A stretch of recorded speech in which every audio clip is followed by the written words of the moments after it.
যারা নতুন কিছু শুরু করতে চাইছো, সাপোজ ধরো ব্যবসা করতে চাইছো অথবা চাকরির জন্য পড়াশোনা করতে চাইছো অথবা আ নতুন কিছু স্টার্টআপ বা নতুন কিছু শুরু করতে চাইছো অথবা কনটেন্ট ক্রিয়েশন চালু করতে চাইছো।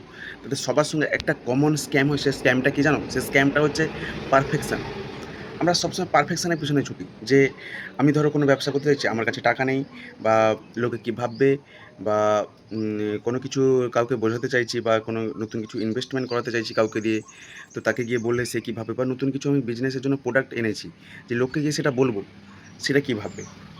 মানে লোক কি ভাববে?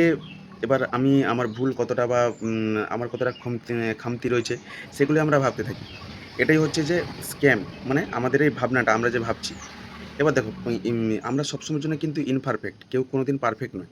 কেউ একটা কাজ করতে, করতে সেই কাজের উপর পারফেক্ট হয়ে যায়।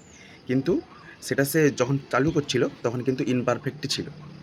তাই কে কি বলল বা তোমার কতটা কমতি আছে বা তুমি কতটা ইনক্যাপাবল সেগুলো ভেবো না। তুমি যতটা পারো সেটাই করো।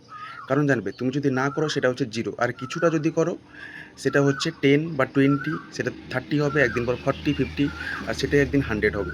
তাই 0 থেকে যদি না স্টার্ট করো, মানে ইমপারফেক্ট থেকে যদি না স্টার্ট, তাহলে কিন্তু পারফেক্ট হবে না। আর এটাতে জেনে রাখো যে পারফেক্ট কোনোদিনই হবে না।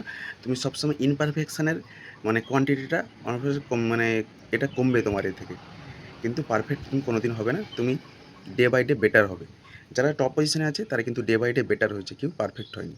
তাই মাথায় রাখো। আমরা তাদেরই পারফেক্ট মনে করি।